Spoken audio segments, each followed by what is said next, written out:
Inside Ghana's slave castles, what they don't teach you. A historical deep dive into untold suffering and resilience. There is a room inside Cape Coast Castle called the Female Slave Dungeon. In that room, up to 200 women were kept at a time, in complete darkness. No light. No sanitation. No mercy. Directly above that room, the castle governor held Sunday church services. Same building, the same God. Two completely different worlds.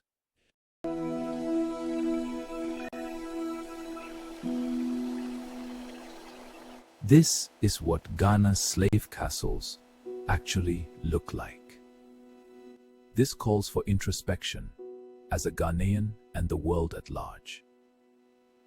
This is Cape Coast Castle, a 17th century fortress on the coast of Ghana. It was a key site It is located in Cape Coast, in the central region of Ghana. This historic site is the most significant historic site in Ghana. It stands as a powerful reminder of the past. Built by the Swedish in 1653, it later became a major hub in the transatlantic slave trade. This is not a ruin. It is not just a monument. It is a crime scene. Wow, this castle is huge! Yes, and it's a UNESCO site.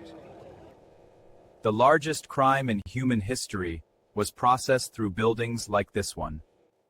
And Ghana has preserved it, not to celebrate, but to remember. And Ghana has preserved it, not to celebrate, but to remember. The dungeons. What actually happened here? Let me take you through what this castle actually looked like in operation. Enslaved Africans were brought here from across West Africa, from as far as 1,000 kilometers inland. They arrived already traumatized, already separated from their families. They were divided and placed in underground dungeons. The male dungeon could hold up to 1,000 men at a time. The ceiling is low. The ventilation is minimal. The only light comes from two small windows. Historians estimate that between 1,500 and 2,000 people per year were processed through this single castle for over 150 years. Here is what they often do not tell you on the tours. The floor you are standing on in that dungeon is not the original floor. Archaeologists discovered that the original floor is buried under 1.5 meters of compacted human waste, a century and a half of human suffering, literally under your feet. Sit with that, because this is not ancient history.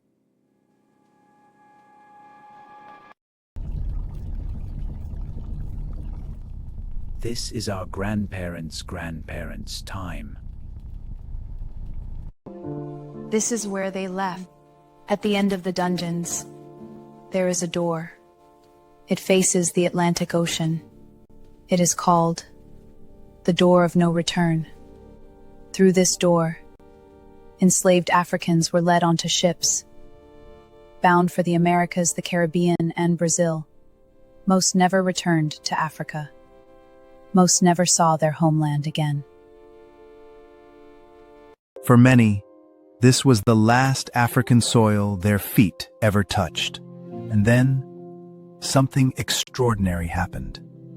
In 1998, the first group of African Americans walked back through that door.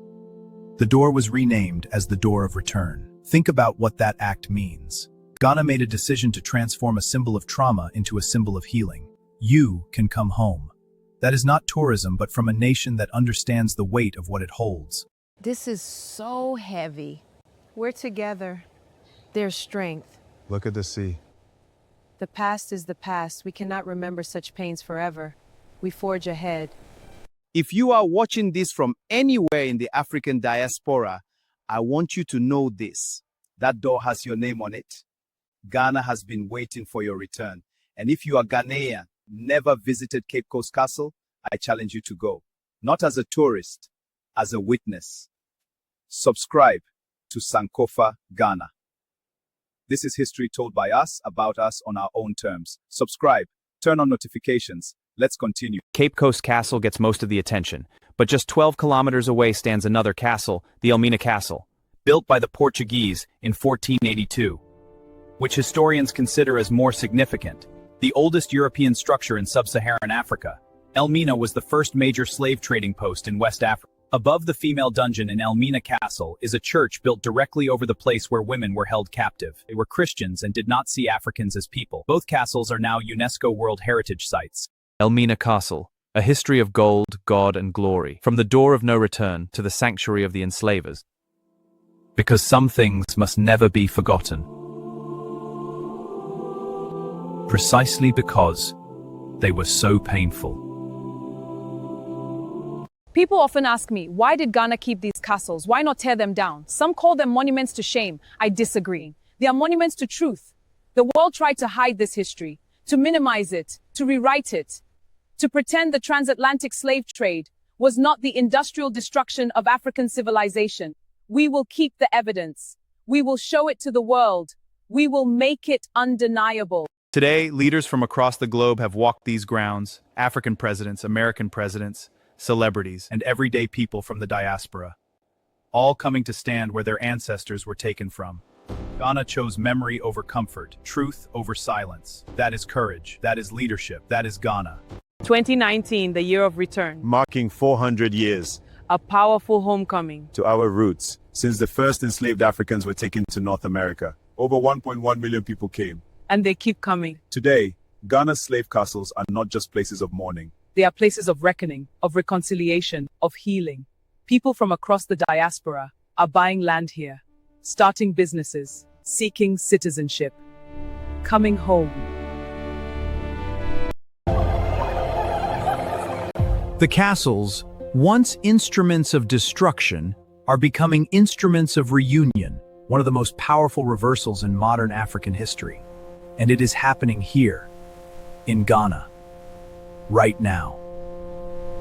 The slave castles of Ghana are hard to look at, hard to stand inside, hard to understand, but they must be seen.